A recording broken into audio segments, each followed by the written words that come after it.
Seberapa jauh Anda benar-benar mengenal pasangan Anda? Itu adalah pertanyaan yang wajar yang diajukan pada pasangan suami istri yang telah menikah puluhan tahun. Terlebih saat sang istri dan putranya menemukan tengkorak manusia di pekarangan rumahnya.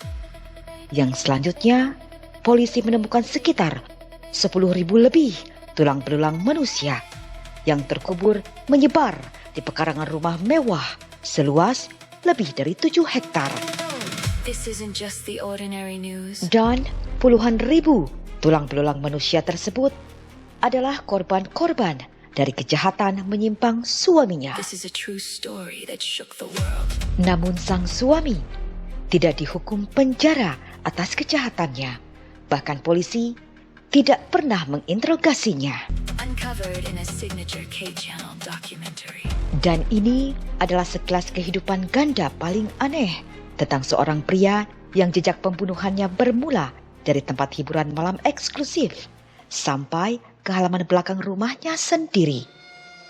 Hingga rumah itu menjadi sangat angker yang masih berdiri tegak sampai saat ini dan menjadi wisata horor para pemburu hantu. Ini bukanlah berita biasa, namun benar-benar kisah nyata yang mengguncang dunia dikupas dalam tayangan dokumenter khas K-Channel. K-Channel membuka jendela dunia. K-Channel opens a window to the world.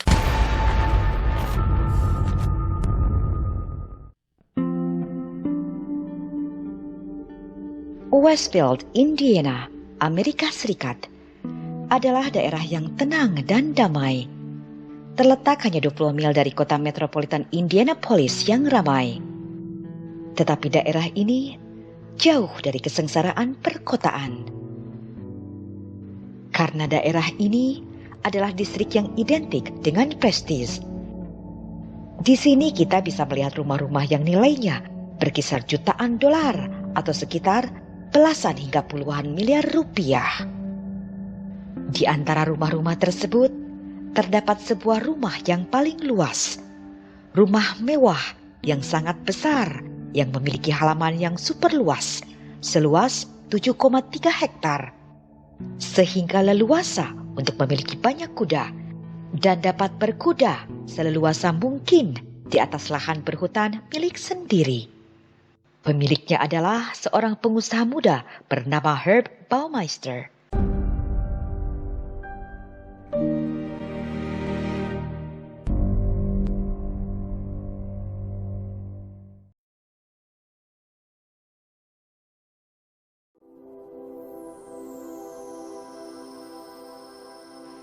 Herb Baumeister telah membeli properti ini pada tahun 1991.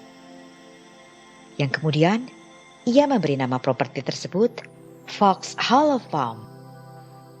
Ia membelinya dengan hasil keuntungan dari rantai toko retailnya yang sukses. Tanah luas dengan rumah besar mewah, disertai isi ruangannya yang indah ini, ditinggali Herb bersama istrinya, Julie, dan 3 anaknya, 2 putri dan 1 putranya yang bungsu. Herb adalah ayah yang sangat dicintai anak-anaknya, karena dia sangat menyayangi dan memperhatikan semua kebutuhan anak-anaknya, tidak hanya materi. Di selang waktunya, ia seringkali mengajak putranya untuk pergi memancing di rumah ibunya yang terletak di tepi danau, dan mereka sekeluarga juga sering menghabiskan liburan akhir minggunya di sini. Herb dan Julie membangun kehidupan mereka seperti dongeng yang indah di properti luas dan mewah, layaknya impian semua orang. Tetapi pada awal tahun 1995, dongeng indah mereka akan segera berubah menjadi mimpi buruk.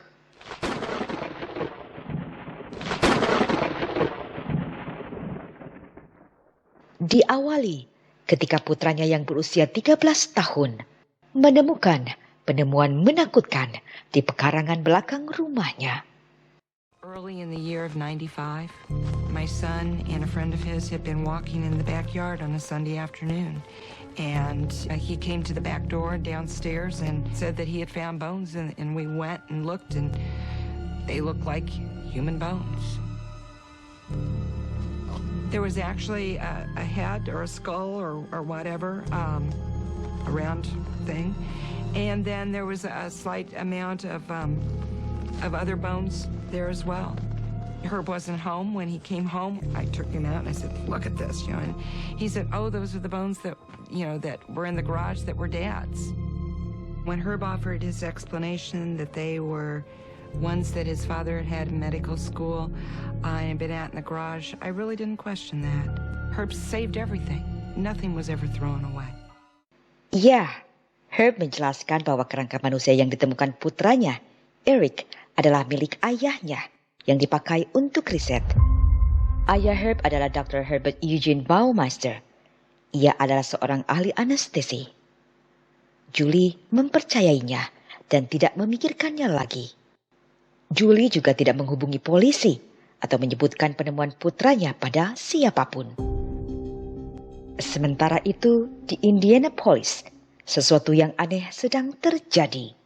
A number of gay men from Indianapolis had begun to disappear. People were missing that shouldn't be missing. Satu persatu pria-pria gay di kota ini menghilang tanpa jejak. Keluarga mereka telah melaporkannya pada polisi, yang kemudian berstatus sebagai orang hilang. Tetapi setelah bertahun-tahun, tidak ada kelanjutan yang berarti dari laporan tersebut. The gay community there was starting to be aware not only that men were disappearing, but that also their disappearances were being ignored. Para keluarga beserta para aktivis komunitas LGBT mengatakan bahwa polisi mengabaikan laporan tersebut. Polisi tidak serius menanganinya karena orang-orang yang dilaporkan menghilang adalah pria-pria gay. Di mana saat ini pada tahun 90-an di Amerika Serikat, homoseksualitas dan isu LGBT secara umum masih sangat tabu dan menghadapi diskriminasi yang meluas. Sehingga Catherine, seorang ibu dari Roger Allen Goodlett, berusia 33 tahun, salah satu pria yang menghilang sejak 22 Juli 1994. Ia tidak bisa hanya berdiam diri saja menunggu kabar dari polisi yang tidak pasti.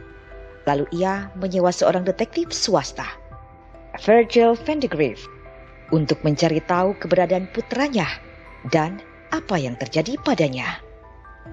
Seminggu kemudian, seorang ibu kembali menghubunginya dengan kasus yang sama, bahwa putranya yang bernama Alan Broussard, berusia 28 tahun, telah menghilang sejak 6 Juni 1994. Mereka menghilang dalam waktu yang berdekatan, hanya berselang 1 bulan di musim panas tahun 1994. Kemudian detektif Virgil dan timnya segera mencetak poster orang hilang untuk mencoba melacak langkah terakhir para pria itu. Lalu mulai menyebarkannya ke berbagai tempat, termasuk mendistribusikannya ke bar-bar gay. Dan saat itulah detektif dan timnya menemukan bahwa ternyata begitu banyak pria-pria gay yang menghilang. Dan akhirnya publisitas itu membuahkan hasil. Detektif mendapat telepon dari seorang pria gay yang ketakutan, dan dia memiliki cerita yang sangat menarik untuk diceritakan.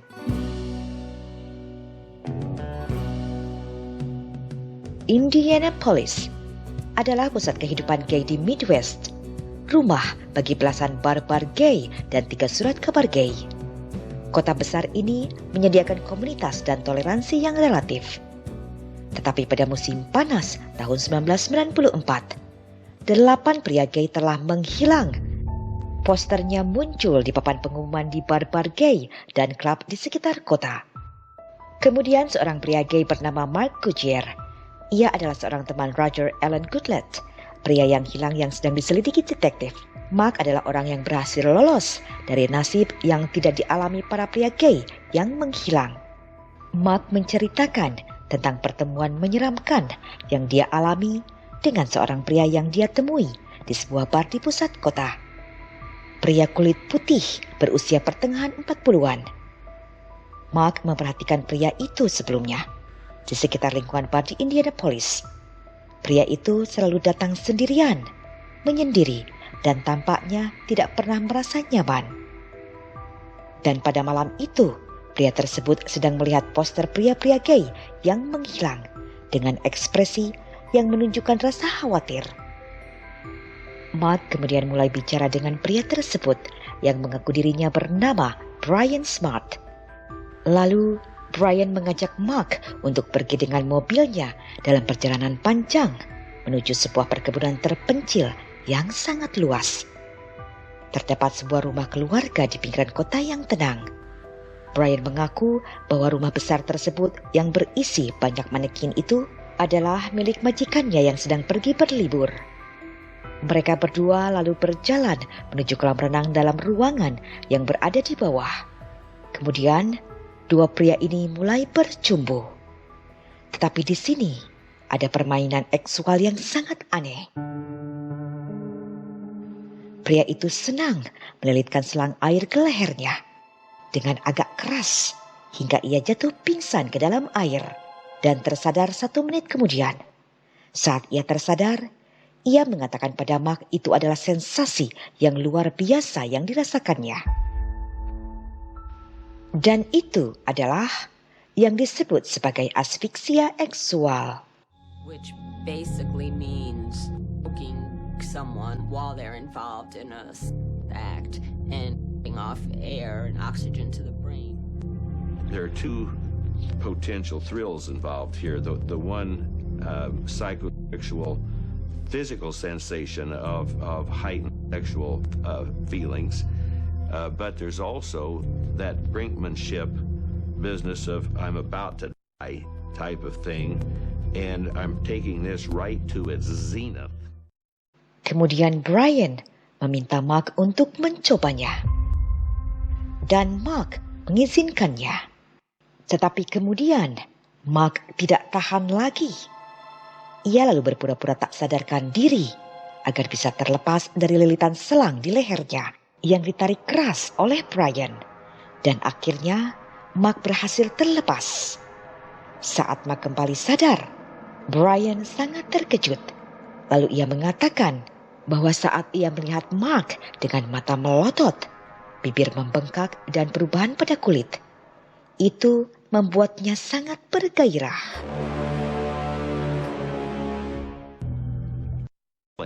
Probably never was the intention. It was the process that was important here. After a few times, then you know you're going to that point and you're going to take them all the way to death. So I think it was an escalation.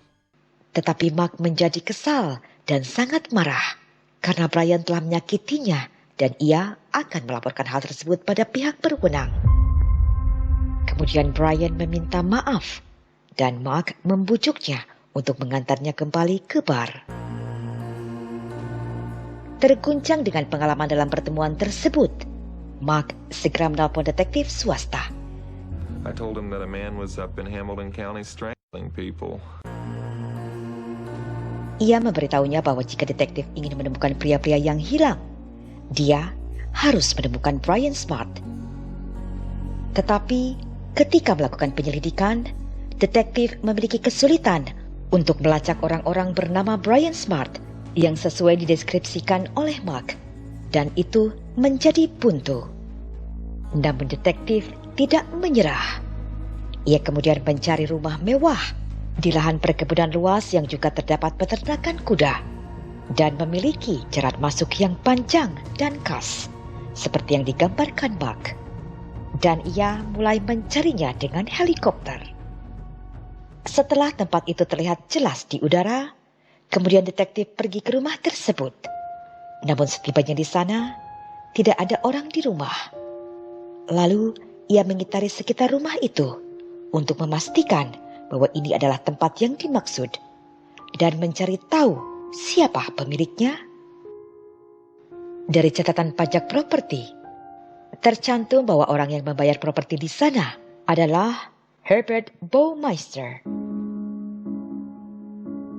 Herbert Richard Baumeister, atau dikenal dengan Herb Baumeister, lahir pada 7 April 1947. Dia anak tertua dari 4 bersaudara yang lahir dari ahli anestesi, Dr. Herbert Eugene Baumeister dan Elizabeth Baumeister.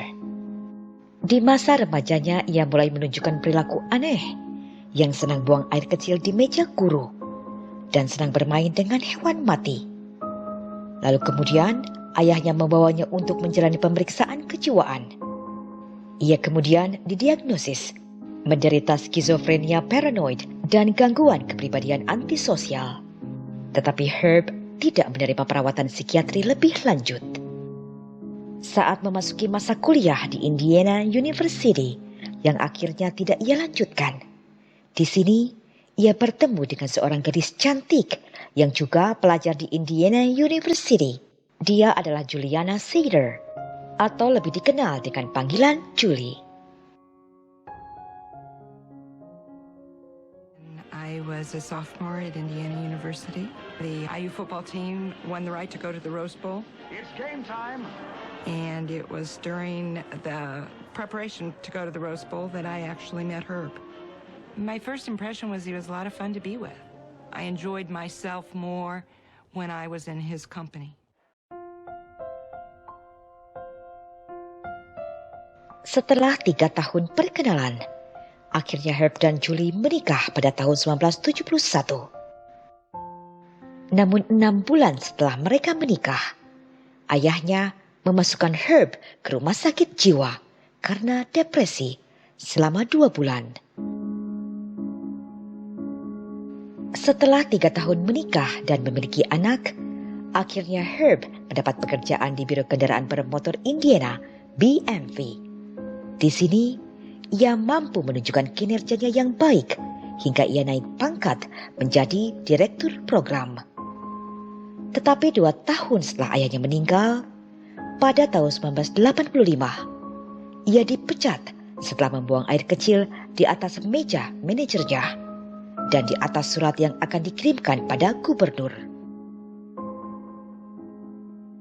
Herb yang menganggur kemudian meminjam $4.000 pada ibunya untuk membuka toko barang bekas berkualitas yang lebih lengkap dan lebih memperhatikan kerapihan dan kebersihan tempat. Dan itu sangat membedakan dengan toko barang bekas lainnya. Toko itu ia namai Save a Lot. Dan rupanya usaha ini membuahkan hasil. Ia mencapai puncak kesuksesan bisnisnya pada tahun 1991. Lalu memboyong keluarganya untuk pindah ke Fox Hollow Farm di Westfield.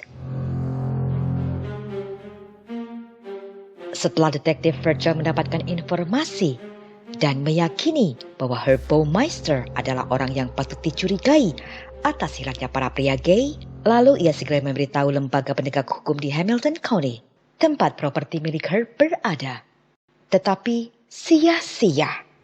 Polisi setempat tidak percaya bahwa Herb, pria berkeluarga pemilik Fox Hollow Farm, adalah pelakunya. Dan itu sungguh memperlambat semuanya. At the time, I thought, well, they were just trying to protect some rich people in a high-class area. Polisi mengatakan bahwa itu tidak cukup bukti untuk bisa menginterogasi Herb Baumeister. Dan Mark harus mendapatkan bukti yang lebih banyak lagi. Rupanya, pria yang mengaku sebagai Brian Smart ini masih penasaran pada Mark. Ia mencoba untuk mengajaknya bertemu lagi. He would try to get me to meet with him. He would make comments like for us to get together for a repeat session. He told me that he was familiar with death. He never confessed to her. He called them accidents, mishaps, bad nights. Things got out of control, he would say. I knew when he was talking that way that a death had occurred. Pada tahun 1995, pria-pria gay kembali dilaporkan hilang tanpa jejak dari bar-bar yang ada di Indianapolis. Dan kini jumlahnya telah mencapai 10 orang. One difficult part, I think, was we just had information about, gee, all these guys are missing and no crime scenes, no nothing really.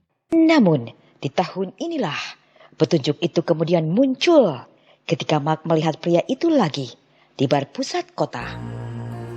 Mark lalu mengikuti Brian keluar dari bar dan mencatat nomor plat mobilnya, lalu segera melaporkannya pada polisi. Mobil tersebut terdaftar atas nama seorang suami, ayah, dan pengusaha bernama Herbert Baumeister. Dan saat ini, polisi mulai menghubungi profiler FBI. They have, for years, contacted me when there would be an interesting case that they'd want a little bit of a slant on the psychology of it. Setelah 3 bulan melakukan pemeriksaan latar belakang, kemudian detektif Wilson dari kepolisian Indianapolis segera pergi ke toko Chevrolet milik Herb untuk menanyakan tentang orang-orang yang hilang tersebut. My first impression of Mr. Baumeister when I first saw him at the store was this is a very strange man. He was very tall and angular, and his hair, possibly he had hair color in it. Physically, he looked effeminate, but he was so very nervous. I felt like we kind of pushed him to the edge just approaching him. He just looked like he was about ready to fall apart. Herb membantah pernah berada di bar gay, hingga ia dihadapkan pada fakta bahwa mobilnya terlihat di sana. Herb tampak kesal karena ia tidak ingin istri dan anaknya tahu bahwa ia berada di lingkungan gay. Kemudian polisi meminta izin untuk menggeledah Foxhollow Farm yang ditinggalinya. Tetapi Herb dengan tegas menolaknya. Lalu polisi mencari cara lain dengan mendekati istrinya, Julie Baumeister. One day, they called me in the back room. My cashier called and said, there's 2 people here to see you. And I walked up in front, and they identified themselves as being from the Indianapolis Police Department and said that they were investigating Herb for a homosexual homicide. And I cannot begin to tell you the degree of life that left my body at that point. I just went blank and thought, what is homosexual homicide? She was pretty upset when we told her it had to do with missing men. I just wanted them to leave so I could cry. Julie mengatakan pada detektif Mary Wilson bahwa ia tidak percaya atas perkataannya. Karena Julie sangat tahu siapa suaminya. Ia adalah ayah yang penuh perhatian, kasih sayang dan sangat lembut pada anak-anaknya. Bahkan tidak pernah berteriak ataupun marah juga terhadapnya. Tuduhan bahwa suaminya membunuh adalah hal yang tidak masuk akal. Memang sulit untuk membuktikannya jika polisi tidak dapat langsung melakukan penggeledahan. Namun atas saran seorang antropolog forensik, Dr. Stephen Norwood, untuk melakukan pencarian dari udara dengan helikopter. Dengan melakukan pencarian ini, mereka akan melihat tempat tersebut dari seluruh hutan. Dan dengan menggunakan inframerah, dapat mendeteksi panas dari mayat yang membusuk. Meskipun tidak meyakinkan, pencarian helikopter tersebut telah membuat para penyidik lebih bersemangat. Sementara di keluarga rumah Baumeister, Herb telah meninggalkan rumah. Mereka menghabiskan Natal secara terpisah. Itu adalah masa sulit bagi kehidupan pernikahan Herb dan Julie. She did tell me that over the course of what I believe was a 25-year marriage, that they actually had sexual intercourse 6 times. She never saw her nude, and she said it was because he was self-conscious because he was so tall and thin. Bisnis Herb Baumeister sedang dalam keadaan terpuruk dan berada di ambang penyitaan. Sejak Herb membuka toko cabang baru yang rupanya tidak sukses. Dan Herb banyak sekali pergi meninggalkan jam-jam kerjanya dalam waktu yang cukup lama, hingga mengalami krisis keuangan. They didn't get their money and the electricity didn't get paid and all that stuff, so they shut the power off. He called all of the employees and told us to meet him in the parking lot here at 5 o'clock on Friday to pick up our checks. And when we all showed up, we waited around till 6 to 6:30 and he never showed up. Kemudian pada Januari 1996, Julie melayangkan gugatan cerai terhadap suaminya. Di tengah badai masalah keuangan dan pernikahan, perilaku suaminya kian tidak menentu yang membuat Julie kehilangan kesabarannya. Ia secara impulsif menutup salah satu toko mereka. Saat Herb mengetahuinya, ia sangat marah lalu mengajak putra satu-satunya untuk pergi berlibur ke rumah tepi danau milik ibunya. Sementara Julie yang juga sedang kesal, kini ia semakin panik setelah ia mengetahui uang di rekening bersama mereka semuanya telah hilang. Dan pada saat inilah Julie tiba-tiba berubah pikiran. Setelah ia bicara dengan pengacaranya, Julie lalu segera menghubungi detektif Mary Wilson untuk menyampaikan tentang penemuan tengkorak di halaman belakang rumahnya.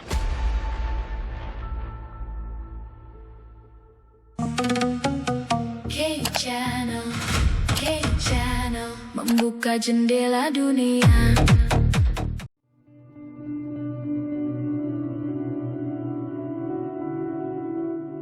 Hari itu sangat panas dan semak belukar serta hutannya cukup lebat.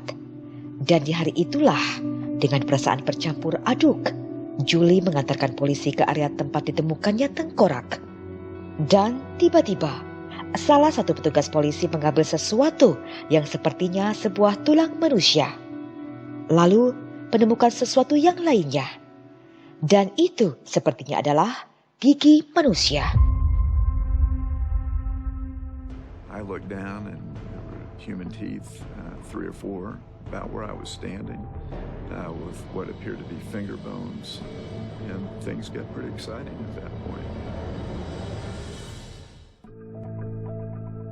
Kemudian penemuan-penemuan tersebut dibawa ke laboratorium Dr. Stephen Nowrocki. Dan setelah diperiksa, ya, itu adalah sisa-sisa tubuh manusia. Dari sanalah kemudian pencarian secara besar-besaran dimulai. When we went on the property, we found numerous fragments of burned bones, hand bones, finger bones, teeth. Positively 5 bodies out there. It's real frustrating. I mean, you know, we have to wait. Everybody's curious. We have our own thoughts, but we have to wait until we get an answer from the anthropologist. In fact, we had found about 5,000 fragments of this size or smaller that needed to be pieced together and analyzed. We found 7 of these left first metacarpals, which are the bone here at the fleshy part, the base of the thumb. And with 7 left ones, we know that we have a minimum of 7 individuals, 4 of whom have been identified positively based on dental remains. Jenazah tersebut diidentifikasi sebagai 4 orang yang hilang dalam penyelidikan detektif Wilson, yaitu Roger Allen Goodlett, 33 tahun, Stephen Hale, 26 tahun, Manuel, 31 tahun, dan Richard Hamilton, berusia 20 tahun. Polisi lalu segera memberitahu semua keluarga korban yang hatinya merasa hancur.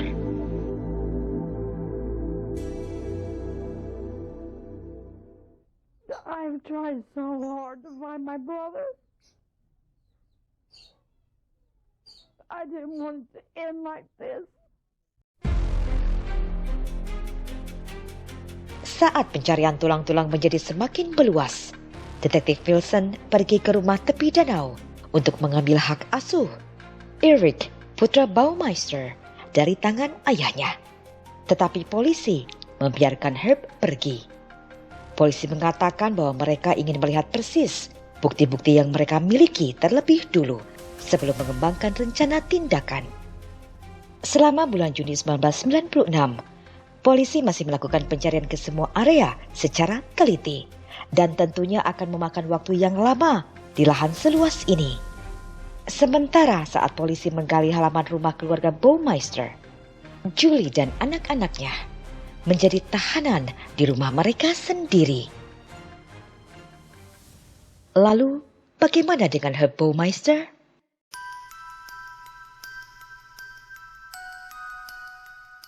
Setelah mengetahui polisi mengeluarkan surat perintah penangkapan terhadapnya, Herb Baumeister melarikan diri ke Ontario, Kanada.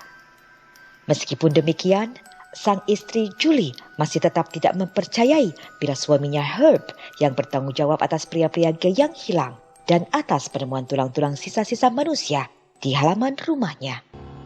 Julie Baumeister said, "I'm not sure that Herb has done anything out here wrong." She said, because I thought, knowing Herb, I thought that maybe he'd himself if he was really involved in this. And he has, if that hasn't happened, I don't know if he's involved in this. I thought it was kind of an odd statement that, she knew him better than me. Tetapi beberapa hari kemudian, kabar tentang Herb akan mengubah segalanya.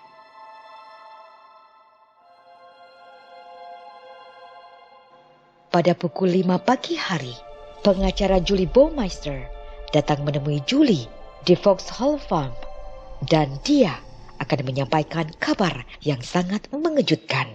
He had come to tell us that he had received a phone call that Herb had been found dead in Canada and that he had died.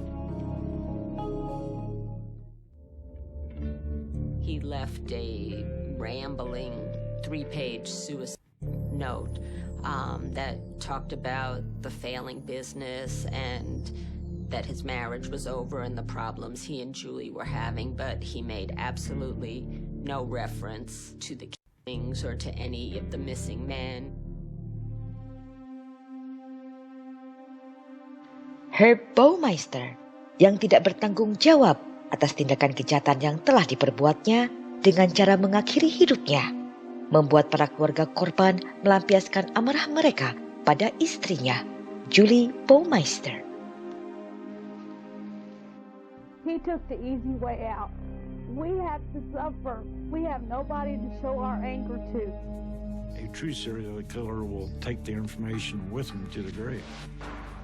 I feel very angry toward the Baumeisters because they first found bones in '94, and that's when my son was missing. She said she went back and looked for the bones where they were at, and the bones were gone, and then she says, "Oh, I just forgot all about it." And it could have been my son. I'm the one person that didn't know anything. I wonder why a lot of other people didn't say something. You cannot be married to somebody and then be killing people and burying them in your backyard and you not know something.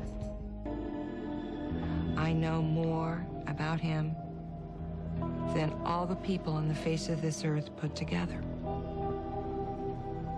But I know nothing about this other side. Nothing. Dan sekarang polisi harus menyusun semua teka-teki itu. Para penyidik tetap meneruskan melakukan pencarian yang tentunya membutuhkan waktu yang tidak sebentar. Polisi dan penyidik forensik telah menemukan lebih dari 10.000 tulang hangus dan membusuk, serta pecahan tulang bersama dengan sisa-sisa borgol dan selongsong peluru senapan. Selama 2 tahun, para penyidik mengumpulkan bukti-bukti untuk mengungkapkan kejahatan Herb Baumeister. Mereka menemukan 11 profil DNA di antara sisa-sisa jenazah yang ditemukan. Di sini, para penyidik menyimpulkan bahwa Herb Baumeister menargetkan pria kulit putih berusia antara 14 tahun hingga 46 tahun yang memiliki hubungan LGBT. Polisi juga menghubungkan dengan penemuan 11 mayat pria-pria gay tanpa busana di daerah pedesaan Ohio antara tahun 1980 hingga tahun 1991 dengan penyebab kematian yang sesuai dengan kasus Herb Baumeister. Kemudian polisi mendapatkan banyak informasi bahwa Baumeister menghabiskan banyak waktu di daerah ini selama tahun tersebut sebelum ia pindah ke Foxhall Farm. Kantor Koroner Hamilton County, Unit Orang Hilang Departemen Kepolisian Indianapolis, Kepala Negara bagian Indiana, dan Universitas Indianapolis melanjutkan penyelidikan terhadap kasus Baumeister. Pada 4 Desember 2022, mereka membentuk tim pencarian termasuk 11 anjing pelacak di properti Vauxhall Farm dan menemukan kembali tulang-tulang dari sisa-sisa tubuh manusia. 1,000 remains right now on our hands. We need to get those to laboratories. I am driven to identify those remains. Pada tahun 2023, FBI menganalisis ribuan fragmen tulang yang diyakini setidaknya dari 25 individu untuk mengidentifikasi korban lainnya. We think that there's probably more people that were recovered from that location, and maybe it's possibly as many as 25 people.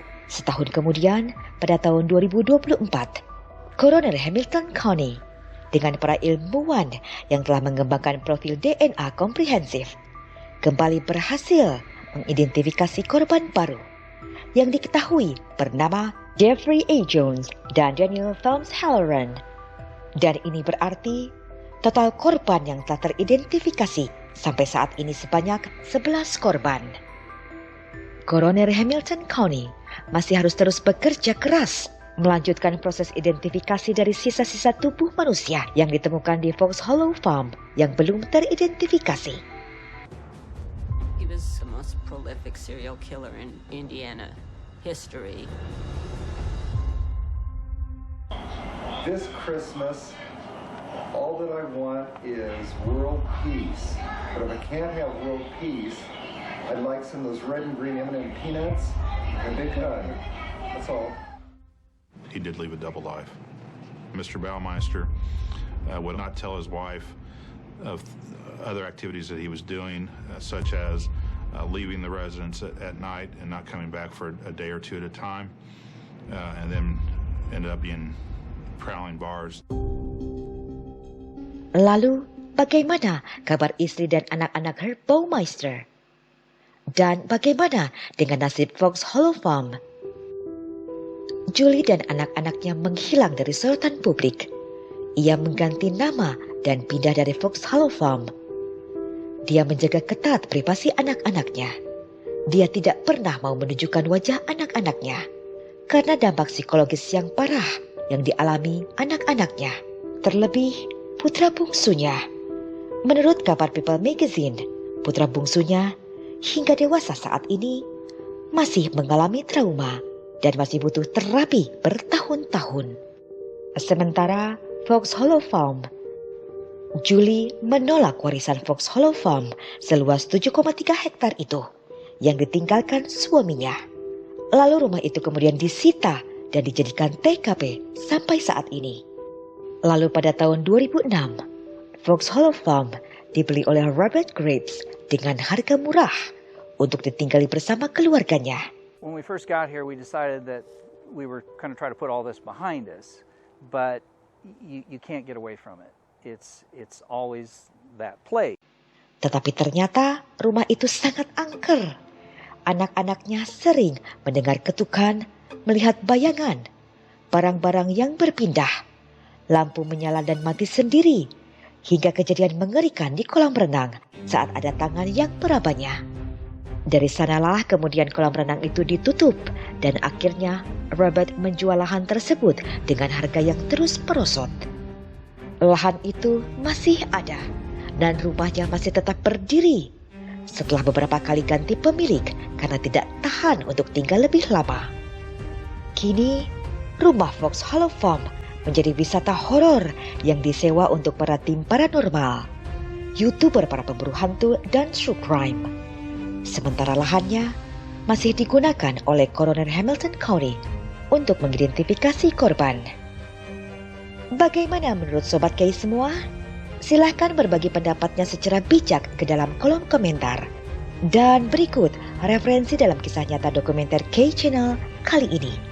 Serta nantikanlah kisah nyata selanjutnya yang berbeda hanya di YouTube Kay Channel. Membuka jendela dunia.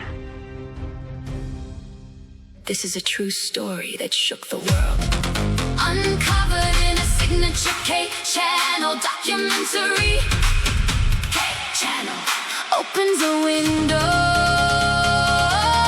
to the world. K Channel opens a window to the world.